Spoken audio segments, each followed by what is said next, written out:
Hello, everybody, and welcome back to Untitled Titles. We are launching our annual offseason review for each NFL team, and we're kicking it off with our beloved New York Giants. And we've got, well, first of all, I've got one guest here who's one of the newer members of Untitled Titles. That's Joe, otherwise known as Two Tickets to Fantasy. And we got a very special guest in Bobby Skinner from Talkin Giants. Gentlemen, how are you? I'm good, man. Joe, you've been a long time supporter, so when you reached out to me, it was easy. Okay, yeah, let's get it done. I So appreciate it's it. We good to appreciate jump it. on with you, Joe. How's it going, Joe? My other Joe? Ready to go, man. Big Blue. We've been doing some divisional breakdowns on Thursday nights, fantasy wise, but I'm psyched to kind of dive in. Oh, you're muted. I'm actually kind of pleased with at least the Giants offseason from a draft perspective. So it's a rare occasion that I'm actually excited to talk about their offseason.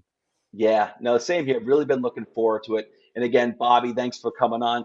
Bobby Skinner, Talking Giants. I listen to no exaggeration, like 35 Giants content creators on YouTube. I like some of them more than others, but my go-to guys are Talking Giants. Whenever there's breaking news, I'm usually going immediately either to Talking Giants Twitter or I'm reposting on. I'm just going on YouTube, just hitting the just looking for new videos, what offensive linemen have been signed, who's been released, stuff like that. So it's been that way for like 3 years for me, 2 or 3 years for Talking Giants and me. So it is an absolute pleasure. And Bobby, you're like the first real like non-toilets and titles guest I've ever had on. So I really appreciate it. This is a big moment, big professional moment for me, Bobby. Well, it feels good to be the first, man. I'm glad that we were your first call.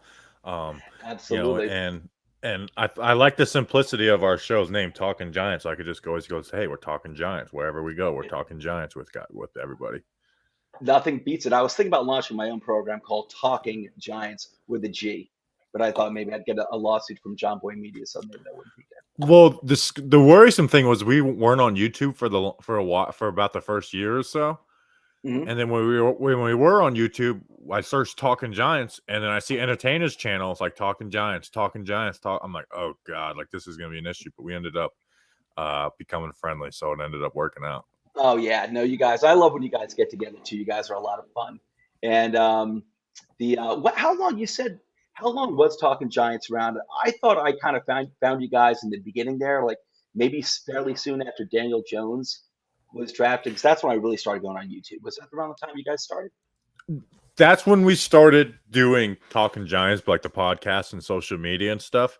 The YouTube happened about it like a little earlier, a little less than a year after that, before that 2020 draft where we drafted Thomas. That's when that January we started. But yeah, Daniel Jones honestly was like our first okay, this is actually can do all right, because everyone was talking about Daniel Jones, but no one was breaking him down. So I just spent like a month just breaking down every Daniel Jones third down throw, every Daniel Jones deep pass, just breaking down everything Daniel Jones. And that was like our first bit of growth, was that 2019 Daniel Jones draft pick. So 2019 is when we got our start. From strictly a Giant fan perspective, like you have your own opinions, whether it's somebody they draft or you see the news come when they sign a free agent or lose a guy, but there's those outlier moves where you're kind of just really stumped and you're like, I don't know if I like that or not. Or, if it's a draft, if it's somebody maybe you're not overly familiar with, Daniel Jones, I did not watch a lot of him in college, first person to admit that. So I feel like that's where when I really started going out, and that's when I heard of you guys, but just in general, and soliciting that overall like Giant fan feedback, because over the last couple of years, especially, there's been so many moves of theirs where, I mean, half of this roster, I still don't know what to think of, from the Daniel Jones being one of those guys. So there's just been a lot of moves lately with them where it's curious to understand and to know, and interesting to know what the fan base thinks overall. Yeah, it's always interesting to see what the fan base thinks.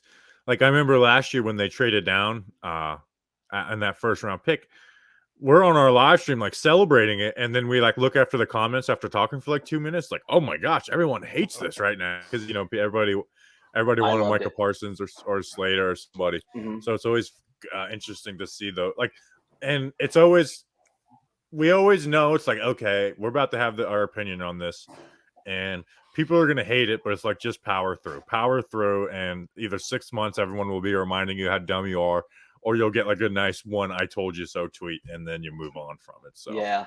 it And that's all you can do anyway, because me myself, I'm not like a negative fan anyway. I'm older than you guys, and so I'm more at peace with things, or I don't get too worked up.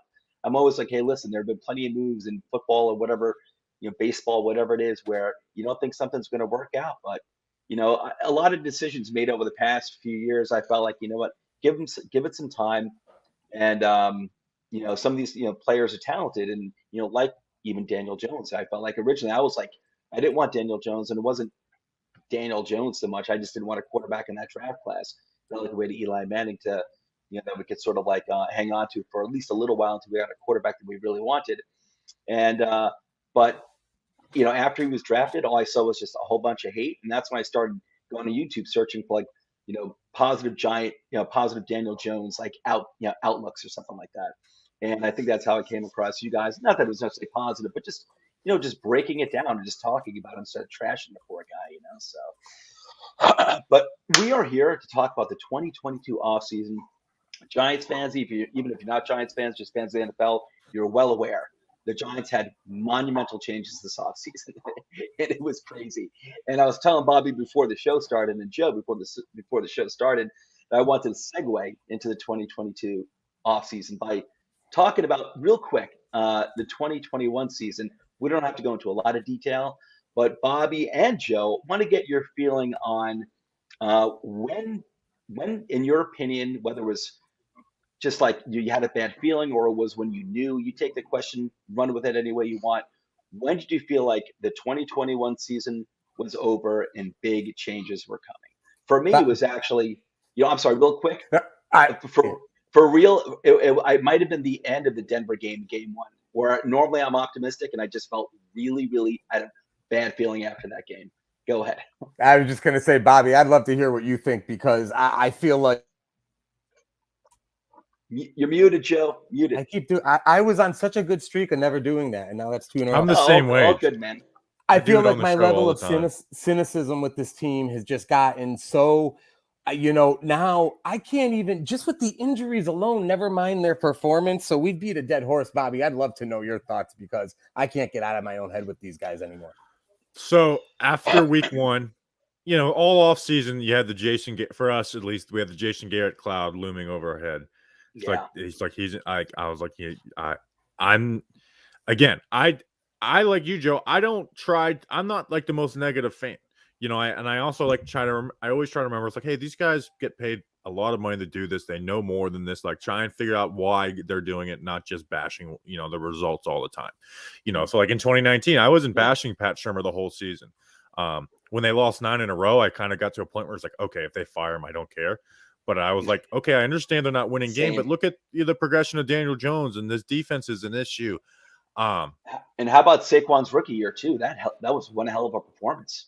And even injury wise, I know he has some injuries, but he was he was still really good in 2019 as well. When with some stinkers of games in there, but he was dealing with the ankle injury and a bad dealing with a high ankle sprain for a long time. So after the Denver game, I hadn't lost all. I wasn't like it's over. But I was like, this idea that Jason Garrett was going to make changes, it's not true. It's the same old stuff. Yeah. Then week 2, they play versus Washington, and the offense looks really good. Daniel Jones looks really good. Losing to Atlanta week 3 was like, oh, it's over. Yeah. It's 0-1. You're just not coming back from 0-3 regardless. But the New York Giants squad with the roster they had definitely wasn't coming back from 0-3, and there was high expectations. So that was like this can get really, really ugly. But I thought Joe Judge was going to be the head coach all the way up until the end. Like I wasn't totally shocked. Up until the press conference, the infamous press conference. That's when it started to kind of get heated up a little bit, and I think that's when it's like, okay, but like a day before that press conference that, where you get the timid answer, I was like, Joe Judge is safe and he is staying. Here's what I felt about Joe Judge myself. It's like, I felt bad for the guy because the season started off really bad. And I'll tell you, I've never seen a head coach lose the gratitude of fans, or I guess lose the fan base as quickly as Joe Judge.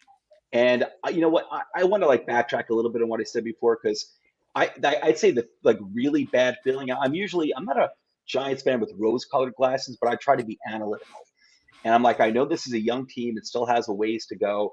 But the way they lost that Denver game, which was very reminiscent of how they lost games over the past few seasons, where it was like 27-7, and then they put up garbage time touchdown at the end of the fourth quarter. It just nothing felt like it was like Justin. I'm sorry, and everyone else out there too. I had invited Justin Pennick, also of Talkin Giants, and Nikki Snacks to come on. They weren't able to make it, which is all good. But if you guys are listening, I'd love to have you on another time. But as Justin has pointed out on Talkin Giants quite a bit, that everything, and I think you do, Bobby, everything always felt so difficult. And that's what it felt looking at that offense again. Here we were, we drafted Tony, right? We got signed Galladay, even signed Kyle Rudolph. And we're like, hey, this indicates major changes are coming. Didn't see it in Denver. Denver didn't have any problems like we had. They were able to move the ball. They looked confident. We didn't. Washington was, I thought, a really good game for the offense. It was like the Saints game, but they lost the Washington game. I'm like, okay, I got hope. And then real quick, the Falcons game. And for me, there was just no excuse for that. I'm like, you've got more talent than the Falcons. And that's when I was like, I think this is over. And with Joe Judge, it was like, I actually agree with Mara that I think that there is a good head coach in Joe Judge down the road. And I think he was a big part of the big problem with the offense, not just Jason Garrett, but Joe Judge. But I was like, man, if Gettleman's going to be gone, and they really are going to have to take someone from the outside, whether it's Joe Schoen or 49ers guy or the Chiefs guy, whoever, you have to give that general manager the chance to make his head coaching decision. And I kind of saw the writing on the wall with Joe Judge, I think, fairly early on. That was just my opinion. And that's why it took a long time, is because John Mara promised Judge time. They had just got done firing 2 coaches after 2 years. The coach they fired before that won them 2 Super Bowls in Tom Coughlin. Yep. And they promised Joe Judge time. And not only just time, like, oh, well, you don't want to give him, like, the first year was good. Like, I always say, people say they got fooled by Joe Judge. I don't think anybody was fooled by Joe Judge. I think now there was definitely overhype that happens with every fan base, but liking Joe Judge and being a fan of Joe Judge going into this last season, to me, was totally deserved and earned. Like, he did some good things and a lot of stuff behind the scenes. In fact, I kind of like behind the scenes Judge maybe more than on the field coaching. There was some red flags like the fourth down being conservative on fourth down. That was always there. And it was actually to the point where you got shouted down if you were like, hey, he's too conservative on fourth down. That's how much people love Joe Judge. At this time last year, where if you brought that up, it's like, oh, you don't know what you're talking about. They couldn't go for it on fourth down. And that flipped so fast. So he fired Jason Garrett, which was the right decision, but late and somewhat of a panic move to do it after a Monday football game after you just had your bye week before that.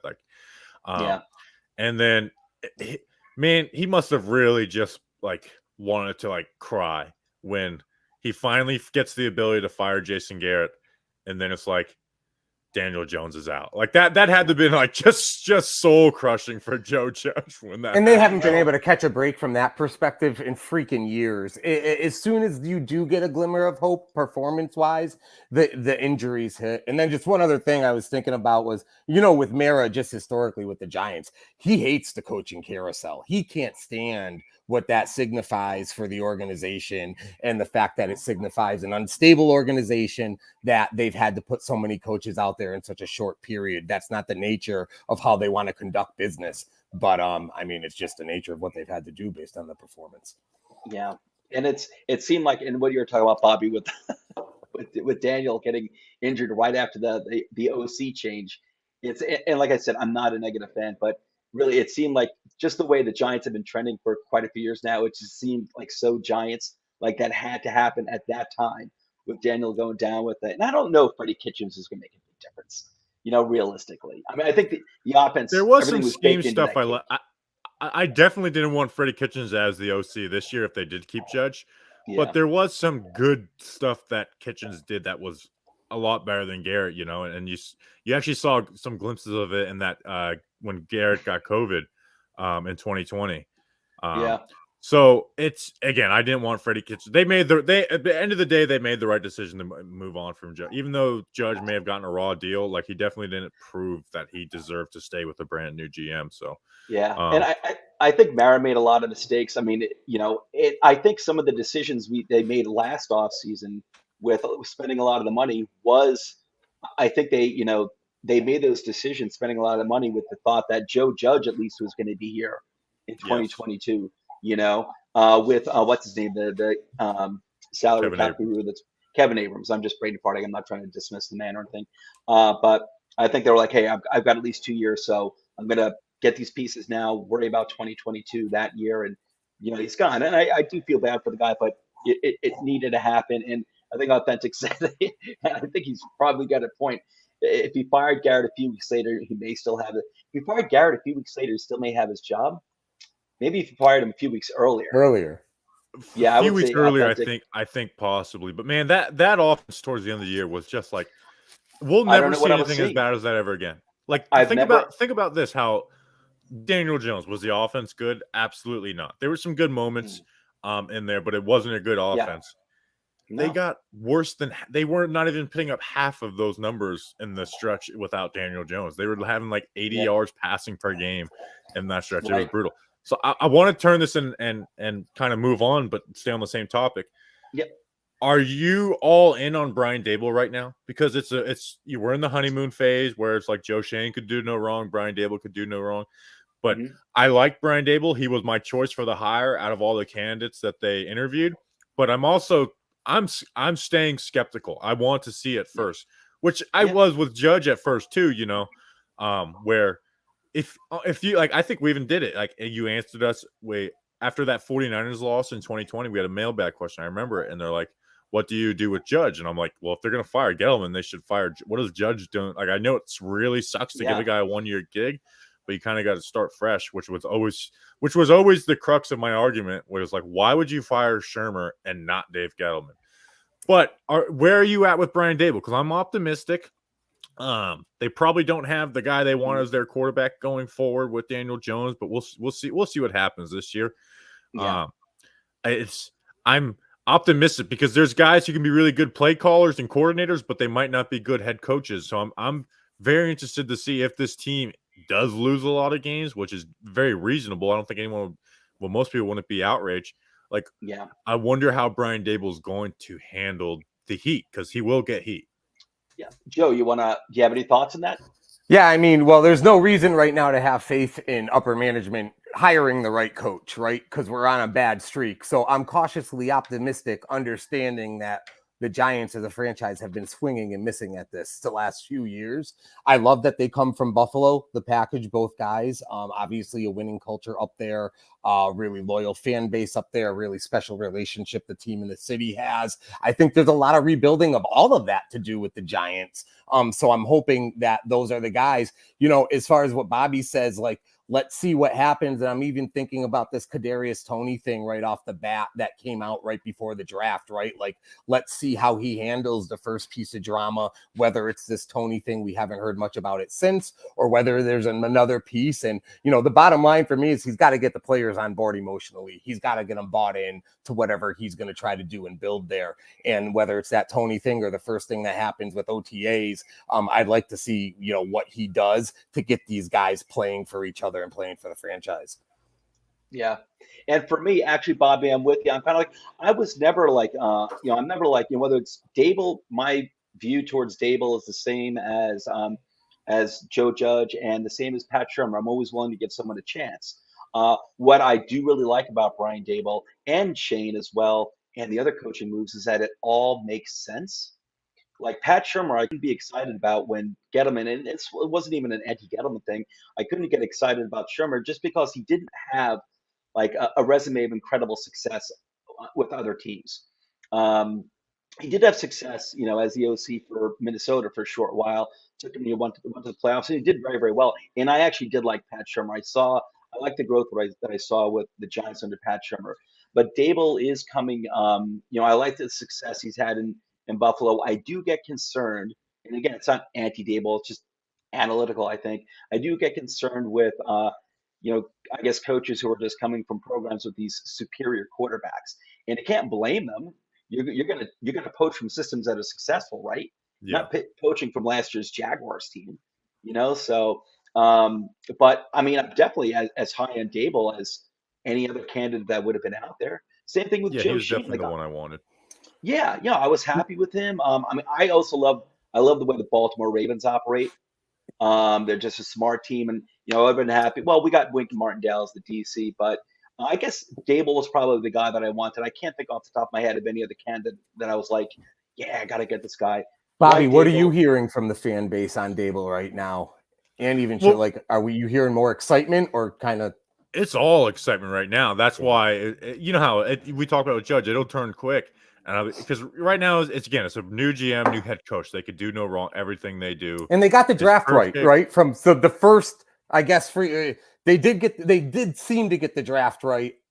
At least at the top, right. And again, the draft is as much as work as we put into the draft. We also remind ourselves like this. We get this stuff wrong every single year. The NFL teams who are paid to do this, like not just like we're paid to me and Justin, like they're paid and their jobs are on the line and they're they're professionals at this. They get it wrong all the time. So that'll be interesting with Shane. I'm just really interested to see how Daboll works with Mike Kafka, Wink Martindale. I think they've got a really good coaching staff all around. A lot of the position coaches, like Andre Patterson, the D-line coach, is very well respected. Yeah. But I want to go back to it because you mentioned a guy coming with Josh Allen. Like that's been his most success. What about with Pat Shurmur? And who do you think the best QB that Pat Shurmur's ever called plays for in his career? It was probably off the top of my head. Who was the backup quarterback that took him to the playoffs, the Minnesota Vikings, the playoffs? Yeah, that's what I'm thinking of. And that is why I do like, and that's why I did like, I wasn't crapping I never crapped on Shurmur. I just saw it as like, wow, this is a monumental undertaking where, it's funny. I keep hearing about this, people throwing the term rebuild around right now, talking about the beginning of the Shane era. And I don't see it as rebuilding. I see it as retooling. I see it as retooling of what kind of like Gettleman already did the hardest part, in my opinion, a few years ago, where he uprooted this team. Snacks Harrison gone, JPP gone. That's nothing against JPP, but I feel like they can get value from at the time. Olivier Vernon, a lot of other guys. Janoris Jenkins gone.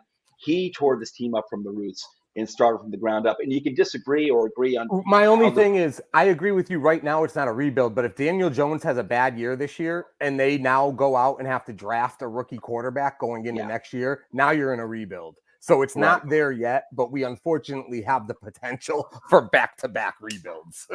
And then you have to make some decisions on like Galladay, Leonard Williams, some of those Saquon other guys. At that point for sure. Yeah, I'm fast. If there's one thing that I have no feel for is what happens with Saquon. Like I have no clue what their mind is on Saquon, and obviously like he's a big figurehead, like for the franchise, drafted second overall. He is a star. He hasn't played like a star the past year. Obviously missed all of 2020 basically, but it's such a fine, like a fascinating dynamic of what happens with Saquon. And John Mara loves him, and I know Mara's gotten out of the way, it seems, but still I'm fascinated because I think he can have a really good year, but then it's like, every year, like this time last year, we were saying the same thing. So can he stay healthy? Can he play really good? What does he look like? A year removed from the ACL injury now. Yeah. The scenario of Barkley being good and Daniel Jones being bad.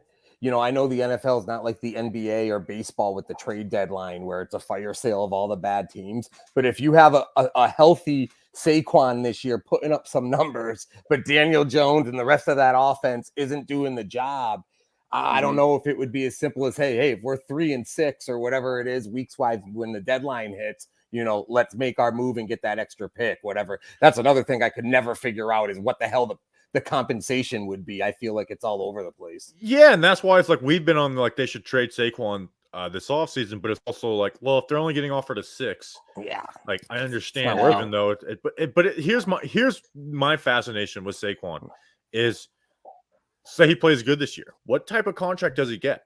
Because he hasn't earned one of those top running back contracts, but he has the ability of those top running backs, and and then he would have done it in 2.5 out of 5 years. He would have, been a top running back. Yeah. And then the other times missing due to injury, and then this past year, this past year he looked bad, but it was also a god awful offensive line in front of him as well.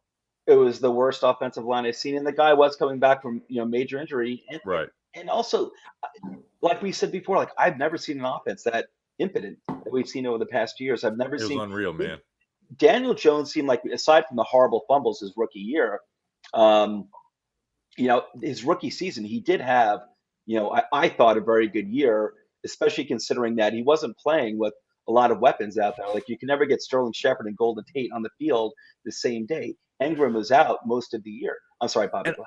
And I think that's something we forget in the 2019 conversation with Daniel Jones. And unfortunately, the last 2 years with Garrett, his own issues as well. Yeah. It's kind of like it's a too little too late. He has to be really, really good next year for you to really invest in him. You can give him a 1-year deal if he plays all right.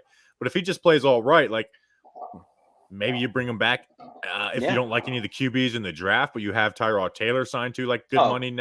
Which that was a great signing. That the Tyrod Taylor, I was thinking about that today. That was a good move by them. And the only thing I will say about Jones is I will say the jury's out on how much development he did. He showed some balls last year. I'll give him that.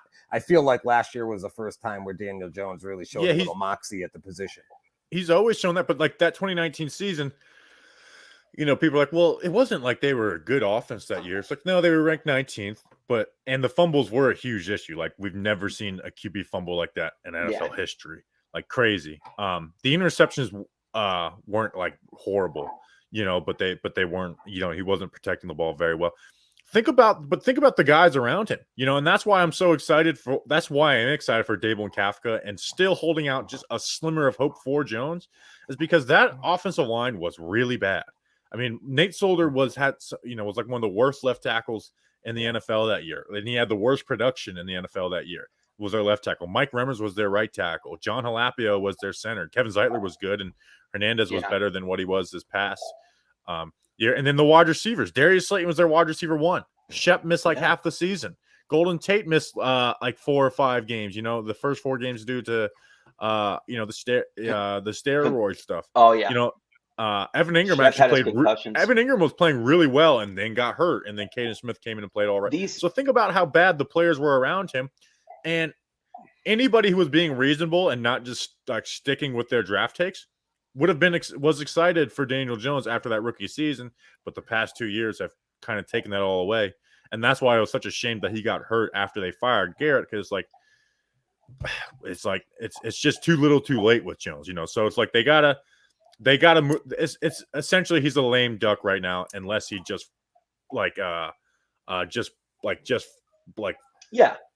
sets it on fire. With Daniel Jones, I just want to see how he plays, and I'll worry about him at the end of the season. There's nothing that can be done. But I'll say this: it's funny how under Pat Shurmur, how Saquon Barkley had a fantastic rookie year. Daniel Jones had a good rookie year. Fumbles can't be excused. It had to be improved upon. You can't be an NFL quarterback starter in a fumble like that. But other than that, his numbers were very good. And I've heard people say in the past regarding his rookie year, garbage time touchdowns. I went back and I looked at all of his touchdowns. There was at most maybe one Detroit game. And even then it got it to within 1 score and an onside kick, that same point I made, even that, it was like a minute and a half left, scored. It gave you a chance to recover an onside kick. So you couldn't ask for more. Other than that, there were no garbage time touchdowns. However, it's 2 years. You will see. But the thing is that, Bobby, for me, the front office, the coaches, all the coaches, it makes sense. The timing of it all with the new head coach, a new GM, new head coach. We got a new DC in Wink Martindale from Baltimore. You got Kafka, who you mentioned before, from Kansas City. You gotta be excited because it all makes sense. It's like, hey, listen, you don't have to be. I wouldn't say to other fans out there that you have to expect like a 12-win season or something like that, but I think it's safe to feel optimistic. And this team has holes, as it's had. I think especially on the defensive side of the ball. But, I do think you're going to see more. I just want to see growth. I want to see like a feeling of confidence coming pretty much each week. An offense is more fun than defense, so the offense is going to be significantly better. Now that's significantly better. It can be ranked 22nd in the league, but it will be significantly better. But this is the first year where I have no stress about Daniel Jones because it's like, oh, okay, if he doesn't do it, he's gone. Where what are you gonna do? Year, this is big, and then year 2, it's like, okay, build on that, and then year 3 is kind of like that make or break season. Let me ask you this, based on your earlier point about the offensive line. This is the first year where I have no stress about Daniel Jones going into the season. Same here. You made a good point, Bobby, on the offensive line earlier. So I'm wondering, and we were alluding to it before we went live, that, between the draft, between the free agent signings, and there were a lot of them, how much better, because we've got skilled players at the skilled positions offensively, how much better do you really think this offensive line will be this year versus the last few? Well, Thomas, if he's healthy, like, even with a horrible left guard through right tackle, Thomas being healthy helped a lot. You saw it with Jones, that first, first quarter of the season before Thomas went down. It's like he's a lot better. When his blind side's taken care of, he can manipulate the pocket. It was when his blind side wasn't taken care of, when it was like you saw some of the fumbles with Solder and then rookie Andrew Thomas. Evan Neal, I think he's going to come in and be really good right away. He's not going to be perfect, but I do think he'll come in and be really good right away. Mark Lewinsky will clearly be an upgrade to Will Hernandez, even though I'm not in love with Lewinsky. He strikes me as a solid pro, though. Solid pro. Yeah, you don't have to worry. Good locker room guy. Yeah, there might be a game where we're walking away like Lewinsky just stunk, but we're not going to finish the season and being like he was god awful. And then left guard is. Can I say this? I'm more excited for Shane Lemieux than I am John Feliciano. I'm excited to see what Shane Lemieux does this year. 100%. It was a very small sample size, but he looked pretty decent versus Denver to start the season. And so I thought he was going to be an ascending player. It was where would he ascend to? Where Feliciano just is what he is, which is just not a great pass blocker, not athletic in the run game, but he's a decent run blocker. And I'm considering Gates as just like out for this season until proven otherwise. So. I'm actually more excited for Lemieux to get a shot at left guard than maybe I am Feliciano at center. But again, Feliciano at center is not the worst thing in the world compared to what we've had the last 5-6 years. One of my favorite Twitter follows, NYGXOS, he was posting like an offensive line clinic, and I looked at it and it was like some Giants film from whenever, and it was like Eric Flowers at left tackle, Bobby Hart at right tackle. Jeff Schwartz. It was just like, God, how did Paul Perkins was the running back, Larry Donnell was the tight end. It was like, good Lord, like maybe Eli was done, but they killed this dude at the end.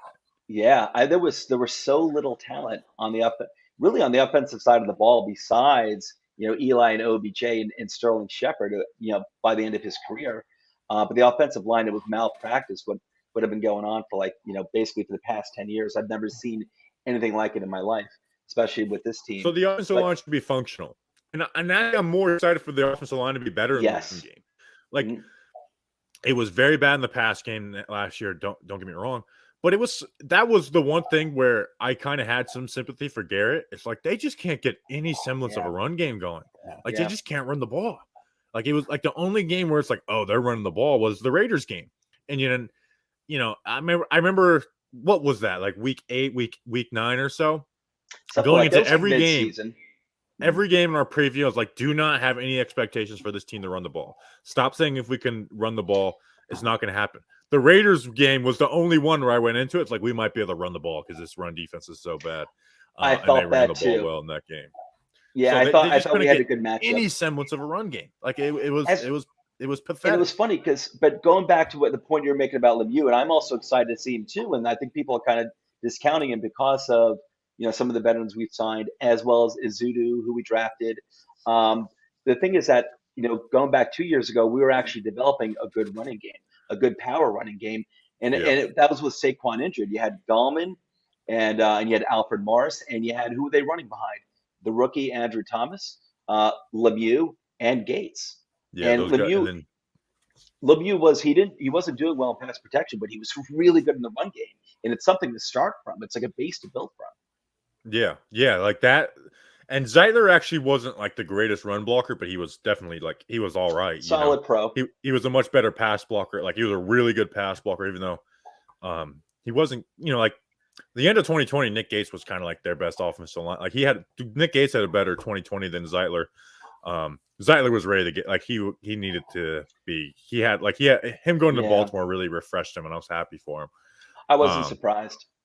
But like, Thomas, even in his past pro struggles, was good as a run blocker. He was actually a better run blocker as a rookie than he was as a sophomore. Lemieux was a good run blocker. Gates was a good run blocker. They all could kind of move pretty, like Zeitler could move pretty decent when they were pulling and stuff. And then Fleming wasn't very good, but he was better than Solder. So it was interesting remember to Fleming, see. I don't think Fleming was supposed to be the starter anyway. He was assigned to be a swing tackle, and then Nate Solder opted out. Yeah, exactly. So, but think about this. I mean, it's like, I'll tell you, I love the idea of Andrew Thomas, Andrew Thomas and Evan Neal. It's incredible. It's amazing to think that we actually have these two guys. And I would have loved to have Nick Gates in the center in between those two. Hopefully I don't know if really this career is sucks. over. It really does suck, because I think, man, to have those three, I love what Gates brings to the table. The guy's a gamer. He is a leader. He's a hard-nosed player. You've got your new coaches saying, we want offensive linemen who play angry, basically. And Gates did that, controlled anger, but the guy, he brought the heat. Absolutely loved him. So, and he was just getting better too. He was. And he's flexible. He can play right tackle. He can play one of the guard positions as well. He gives you an incredible amount of flexibility if he can. And that's why going into that 2020 season, I was like, they have to just put him at center, because that's the only spot like it made sense. Because like Nick Gates in 2019, coming off an injury as an undrafted free agent, was whenever he played, he was the best offensive lineman on the team. When he played right tackle, best offensive lineman out there. When he played right guard, he's filling in for Zeitler. It's like he was the best guy out there. It's like, so they got to put this. This offensive line's not good, so you can't have a good player on the bench. But so I'm rooting for him. But it was we all are, man. It was, and we all are. And you did a great job too. If anyone's not aware, Bobby and Justin and Talkin Giants as a whole, they had Nick Gates on, and it started actually. I think even before you had him on, you had started the hashtag Nick Gates versus the world, and it went trending on Twitter. It did go. Yeah, that was in a horrible moment. That was like a cool thing that came out of it. That was cool. But we're all big Nick Gates fans. But let's move on to the draft, because this was, just this was a difference-making draft for this team. A team that really needed it, that needed another bookend tackle, and it needed an edge rusher, which we'd been needing for a very long time. And we got both. How did you feel about how? Let's just focus on the first round for right now. How that developed, like how the board fell to us. Did you were you happy with Thibodeaux being? Obviously, I don't think anyone's disappointed in Thibodeaux, but I know some people were like, "Well, I want to have Gardner," but Thibodeaux was there, and then Evan Neal at 7. How did you feel? Were you happy when they took Thibodeaux instead of an offensive lineman at 5? Your thoughts on the first round, how it was developing. I mean, I saw the video, but go ahead and. So I Thibodeaux versus Gardner, I went back and forth. If you would have asked me who's just the better draft prospect, I would have said Gardner. But I also, it's hard to find those real deal pass rushers outside of the top of the draft. So that part of me wanted Thibodeaux. So the Jets obviously made that decision for us. So Thibodeaux at 5 thrilled me if they were going to go Icky or Neal. Now, if they would have went Cross, then I would have been it would have been. It would have been. But that would have been on them because they had the choice. It didn't have to be Cross, so that would have been on them. Yeah, and then Neal versus Kwonu, I had that debate in my head, and it's like man, I had Neal as OT1 the whole time. Then last second, I'm like, well, Kwonu, he has I want to take the swing on some of the upside with the Kwonu. But I was like, okay, I would love for the other team to make that decision for me, where it's not, I don't even have to compare them. 5 and 7, slam dunk. You got Kayvon, who can be a great pass rusher. May not end up being great, but at least will be a really good pass rusher. I'm confident in that. And then Neal, I have all the confidence in the world that's going to be a really, really good offensive tackle. Realistically, Joe, go ahead. I'm sorry. No, I was just gonna say I was thrilled because I thought they were gonna end up trading down, and we talked about trading down earlier, and but I this is probably the only scenario where Giants fans Yep. wouldn't be upset with them trading down, with Thibodeaux falling to them, and then also being able to get Neal. So I feel like it felt like the Patriots getting Mac Jones dropped in their lap. By the time the Neal pick was gone, I was like, holy shit, that just worked out. Like, I don't think they could have written that script much better than that. No. I don't think you could trade. I don't think you could trade back in that scenario. I thought the way the board fell, you couldn't trade back in that scenario. I And agree. you know what, Bobby, with Evan Neal, it's funny because I really didn't really care throughout the process whether it was Aquanu or Evan Neal Aquanu. It didn't really matter. But I got to say, like, you know, I guess like my number one pick at the end, I guess would have been, you know, was Aquanu. But believe me, I was very happy with Neal. But when it was over, I was thinking about it. I was even like, why did I even feel that way? Like, because the whole time, maybe for like the past year, to me, Neal was the best tackle coming out of the draft. And it reminded me how a lot of people were more like, oh, we should have taken Aquanu. Well, some people were like, should have taken Aquanu at 5. And I'm thinking, you know what? The thing with Aquanu rising above Neal kind of reminded me of Andrew Thomas, who really, Andrew Thomas, who, in my opinion, I think your opinion too, was the best left tackle in that draft. And it was only Yeah. like after that season was over, that college season was over, all of a sudden Tristan Wirfs was already a good name, but all of a sudden people are talking about him over Andrew Thomas, even though he's not a tackle, he's a guard. Then you had what's his name, Wills or Yeah, Wills, what was Jedrick his name? Wills. Jedrick Wills, and a guy who's played right tackle. He protected the blind side for Tua in Alabama, but he played right tackle. And then you had Becton, Mekhi Becton, who seemed to come out of nowhere. And in my opinion, Andrew Thomas had never done anything to drop in anyone's opinion. It's that the others were being, and nothing against them, but they were being pushed up almost at Andrew Thomas' expense. And in hindsight, after this recent draft, I was thinking, I'm like, why was Aquan all of a sudden pushed up from like a late or mid first round pick to, you know, being, you know, ahead of Neal? So I'm like, you know And, what? I'm happy we got Neal. We got the right guy.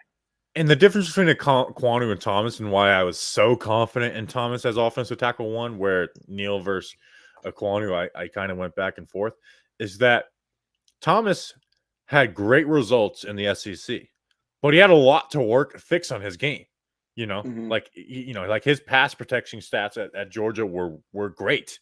Like that's why he was rated high coming out, like before everything happened, because people just looked at those stats. But when you looked at his game, it's like, okay, he's got some serious issues he needs to work through. But to me, that was like, okay, that's offensive tackle 1, because this guy already plays better than these guys, but he has the most room to growth. Besides Becton, if healthy, can be just an animal. His ceiling is possible. Becton's ceiling is possibly best left tackle of all time if he can stay healthy. He throws defensive ends around like children, like I've never seen. I've never seen it in the NFL like that. But with like Andrew, the way. Oh, Bobby, go ahead. Well, I was gonna say like maybe Trent Williams or you know someone from the old days that I'm forgetting, but it was unreal. Ragdolls. But with Aquanu he didn't need bad results, but he didn't have good pro results. Like he gave up sacks. One of the Giants' own, Timon Fox got him for the sack.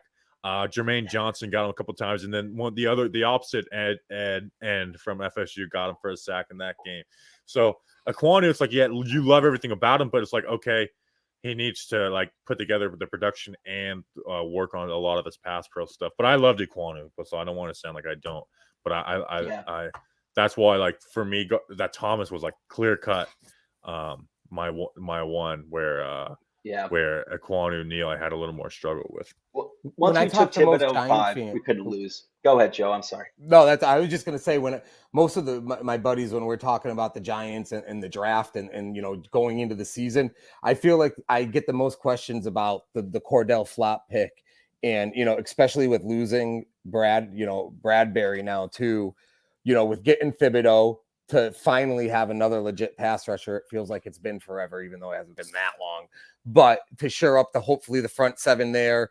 Now the back end, is Flott just a nickel corner? And how does that whole thing work with Bradbury going? And how are we on the back end defensively is where the conversation ends up going when we start talking, draft going into the season.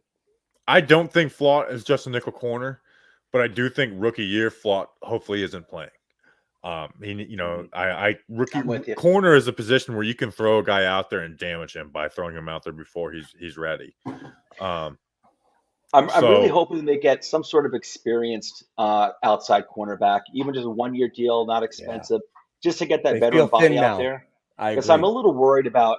I liked the Aaron Robinson pick last year, but I'd really like to see him play slot like full time, maybe some outside. But I'd like to see Aaron Robinson. I feel like that's what they really drafted him for. Not that he's not flexible, but that's what they really drafted him for. And I'd like to see strength at one outside corner position with Dory Jackson and strength at the slot instead of possibly weakening two positions, the slot and the outside. And just get a pro in there. And Adoree Jackson has missed games every year.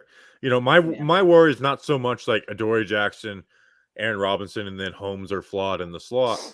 My worry is Adoree Jackson goes down and it's like, oh my gosh, like we have Maurice Kennedy and Aaron Robinson and Darnay Holmes as our starting corners. Rodarius is the one. Rodarius is the one. He's a question mark, but again, he's a 25-year-old rookie out of the 6th round. But Robinson, I'm excited for Robinson. Me too. A little scared too, because that cornerback spot is a position where if you're not good at it, you get exposed really bad. Like you have a bad inside linebacker, it's not the worst thing in the world. You got a bad corner, and that man will be the most hated man in the fan base, but will ruin games for you. That's so. I like Robinson. I think he's a fun player. It's going to be interesting to see if he can play. It'd be one thing if he played on the outside in college, like, okay, put him back out there. But I think he has the ability. He has like the athletic profile and the size for it. Where like a guy like Darnay cannot play on the outside. Like you flat out cannot play Darnay on the outside in the NFL. Aaron Robinson, you can. It's just how will it turn out? Right. And let me pivot to the defense, and we'll start start wrapping it up soon. Defense, Bobby, outlook. We've got a new defensive coordinator, Wink Martindale. I was a huge fan of that signing. This is a guy that comes from a system that's been, and I do love defense. I love good defense, and he came from a system that I love. But to be fair too, James Bettinger, for the 3 years he was DC of Arizona before he came to the Giants, they had like a top 6 defense for the 3 years that before he came, and he came to a team that was turned over, no talent. The man's, deservedly so, fired and driven out of town. What do you see going forward for this season with Wink? And it's an open-ended question with Wink. The pass rush, go ahead, take it any which way you want. I'm very interested to see we have been focused on the offense, which is the offense is more fun. So, So Wink had great defenses in this past year. Guys got hurt, and then obviously the Ravens defense was bad. But it's harder to change when you've built a culture and a type, and it's like everyone goes down mid-year, and it's like, how much are you going to change mid-year? Like, and they did. Like, they blitzed a lot less than they usually do. They still blitzed a good amount, but they blitzed a lot less than they usually did. They ran some more like 2 high coverages. But now you're coming into a brand new team with brand new players. With a coaching staff you've never worked with before in Daboll. So I'm very interested to see how Wink Martindale calls it. Like, is Wink Martindale going to try and blitz 45% of the time? Or does like he kind of move with some of the trend in the NFL now, which is 2 hit safeties high, cover 4, cover 6 type stuff. So I think a lot depends on how good Kayvon will be as a rookie and how much of a jump Azeez will make. Because if those guys can get there, we know what Leonard Williams is. It really takes a lot of pressure off the back end. Like, it takes a lot of pressure off the back end if those guys. It's not even fair to grade the back end if their pass rush doesn't improve from where it's been the last couple seasons. Like, and like this past year, like the secondary was good. Like, we went into the year like secondary is really good. They tried to blitz more. And you look at that Denver game, and it's like we couldn't even get pressure when they were blitzing. So you can only hold up a man coach for so long. So like they were sending 5, 6, and they still couldn't. Like, still Teddy Bridgewater had all the time and day. So Pat Graham, like, that must have been deflating for Graham. It's like, man, it's like we wanted to get back to man coverage and blitzing, which I did in Miami, and now it's like we got to get back to a little more of the bend don't break stuff. Yeah, and I know Graham wanted to be aggressive too, but I'll tell you, it's like I love the Ojulari pick last year in the second round. The value was incredible, and he had a nice, promising rookie season. But even going into last year's draft, I always felt like I always liked Ojulari, but I never felt like he was like this high, like first round pick. Like that, we didn't have those type of edge prospects in the previous draft where Ojulari was taken, like a Yeah. Thibodeaux or an Aiden Hutchinson. But man, when we got him, I'm like, I love it because even if he's not Batman, we at least got Robin. Now we need to get ourselves a Batman.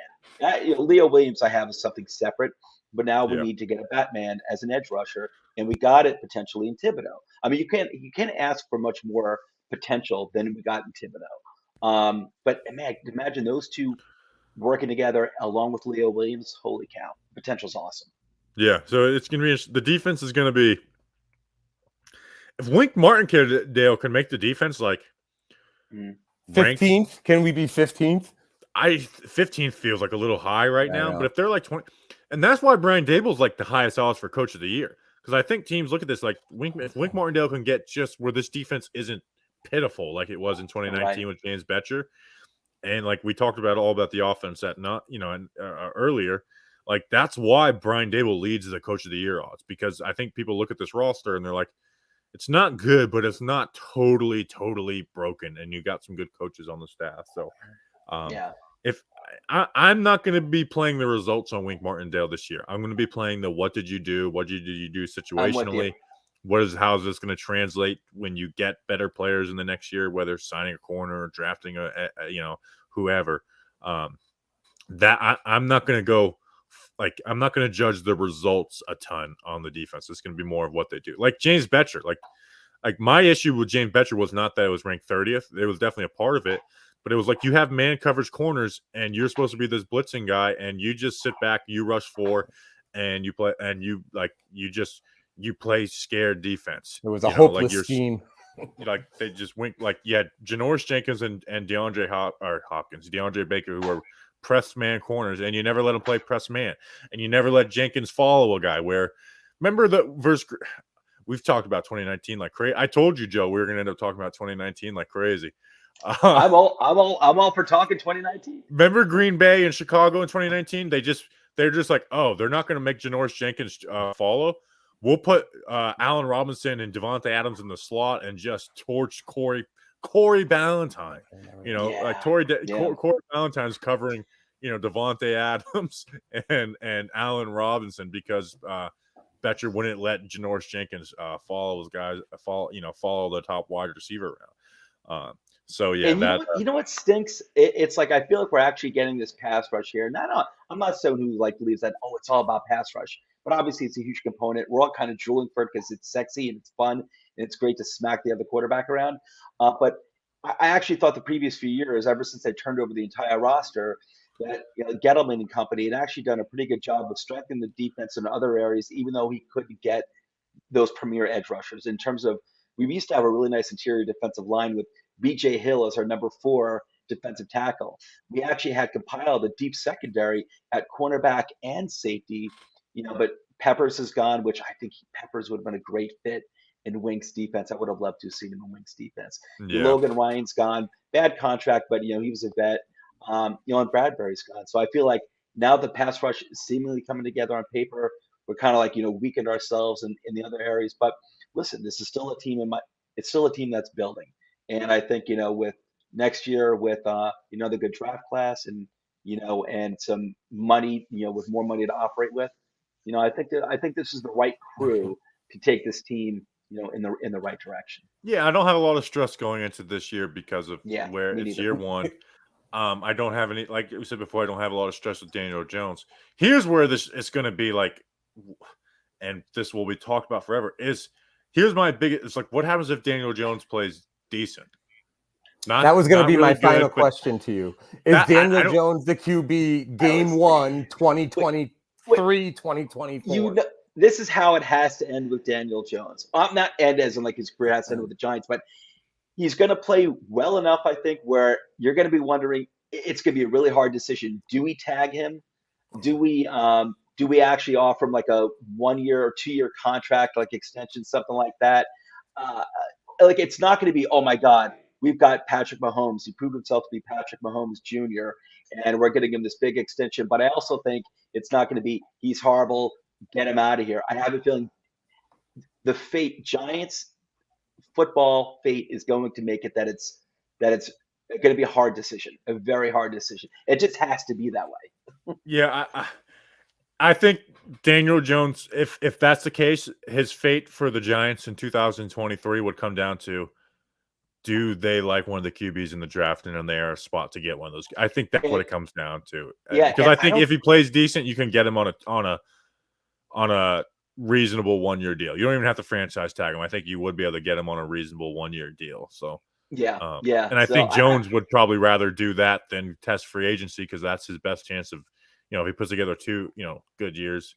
So yeah, that's my like, do we end up in that middling range that a lot of teams see them in with, Ryan Tannehill, like, does Jones get to that level? But I also would rather have that decision than the decisions the last 5 years. So, yeah, I just have a feeling it's just fated to not be an easy decision. But I guess last question, and this is, take it, answer it any which way you want. Again, open-ended question, and I see, this question being tossed around all over, by content creators everywhere. What would you consider the 2022 season to be a success? For me, I hear that question all the time. And for me, like, it's a very weak answer by me, but it's just, I honestly mean it. I'll know it when I see it. I'll know if it's successful when I see it. I want to see progress. That's all I can really say. I can't really give like a number of wins so much, or Daniel Jones throwing up a certain amount of touchdowns. For me, it's like, I'll know it when I see it. Go ahead. Yeah, so I'm not going to throw out a win total, but what I will say is that feeling like really good about the play callers on both sides. That would be it. Where you want it to seem competent, and it makes sense. Like on both sides of the ball. Where same. the past 4 years, it's like I like Shermer, can't stand Betcher, and then it's like I love Graham, can't stand Jason Garrett. So to feel good about Wink Martindale and then the duo of Daboll and Kafka, and then obviously, and see some good things from the rookies outside of Neal and Thibodeaux. Like see some like, okay, like this might end up being a really good draft pick. We did an exercise before the draft of like what makes a good draft class. Everyone talks about that 2018 Colts class. They have like 4 good players out of that, but but it's talked about it was a great draft class. Look at the Giants. Look at the Giants 2005 draft class. We only had 4 picks when we got Corey Webster, Justin Tuck, what's his name, Brandon Jacobs. I think we only had 4 picks that year. Yeah. What a hell of a draft! It wasn't even a first round pick either. Yeah. So that's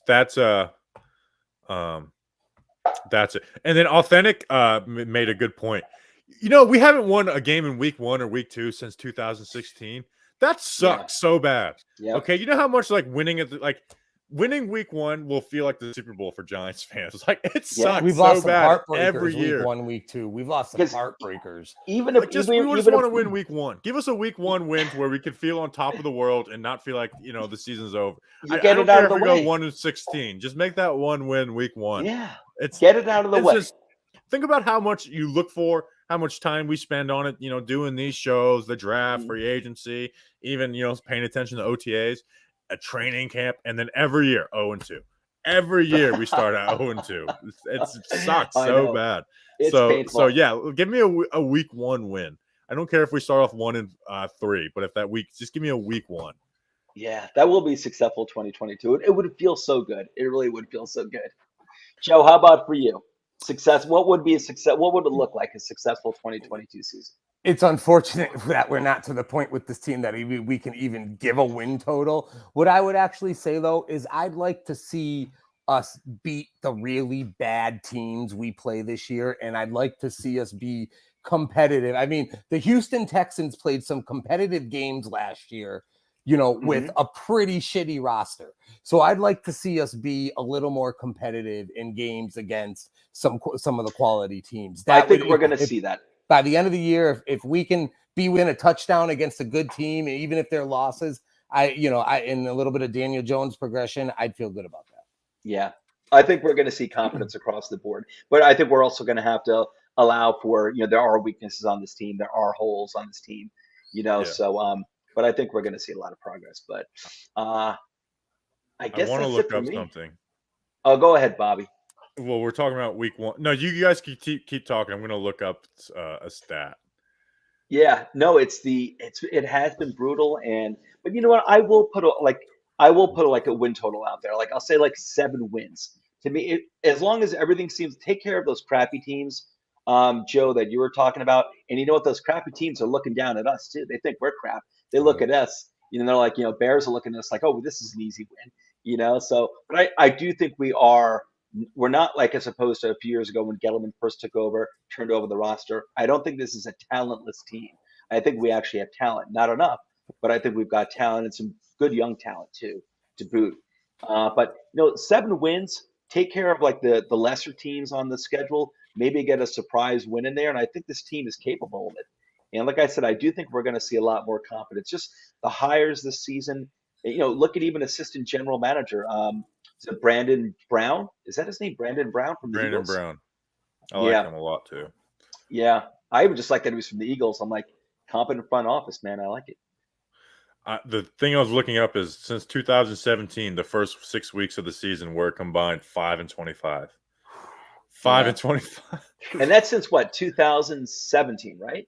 Yeah, so 2017, 18, 19, 20, 21. Yep, So we're exactly. averaging 1 win per first 6 1-4 or games 1-5 of the season. 0-6, 1-5, 2-4. Remember how good it felt 2-2 after Daniel Jones started off 2-0, and then 1-5 the last 2 years. So yeah. pretty damn brutal. I still hold that Daniel Jones Tampa Bay first game. It still has a warm place in my heart. I love that game. Awesome. Yeah, even if we move on from Daniel Jones 15 years from now, that Tampa game will be a good memory to look back at. That was definitely it was a pretty cool moment. So that was a great game. Joe, anything else before we let Bobby go? Man has spent an hour with us. I lied to him. I misled him. Yeah. The time's flown by, man. We've been having a good time. Yeah, no, this has been great. It's great to get some insight, into the whole giant Big Blue universe. And it just gets me more excited. June 1st. It's nice that we got this in June and it wasn't May. I feel like we're that much closer to the beginning of the season, especially if you kind of put fantasy overarching over that and draft prep and stuff. So this is getting the juices flowing for sure. We really appreciate it. There is no fantasy without the NFL. So anyway, guys, I guess that's a wrap. And Bobby, thanks so much again for joining us. I really, really appreciate it. And just anyone doesn't know, Bobby's been traveling around a lot recently. I happen to know he just got home fairly recently. I saw his show in Charlotte that he did with Justin yesterday. So he's been driving down the East Coast, just got home probably a little while ago. So Bobby, we got a new star of the show, Mr. Brownstone. Mr. Brownstone, and also what was Rick as well? Was it a Research Rick at CLT and NYG? I think I followed him, but if not, I'm gonna follow him. Yeah, he's really good. So Brownstone was awesome. That was a fun event. So that was awesome. And Authentic, I want to say thank you for coming in the chat. Everyone else who joined the show, thank you so much for tuning in. It was a great time, and let's go Giants 2022. And I do have a really good feeling about the season, guys. I'm not punching my Super Bowl tickets, but I got a really good, a feeling about this season. So everyone, take care, have a good night, and we'll catch you again soon.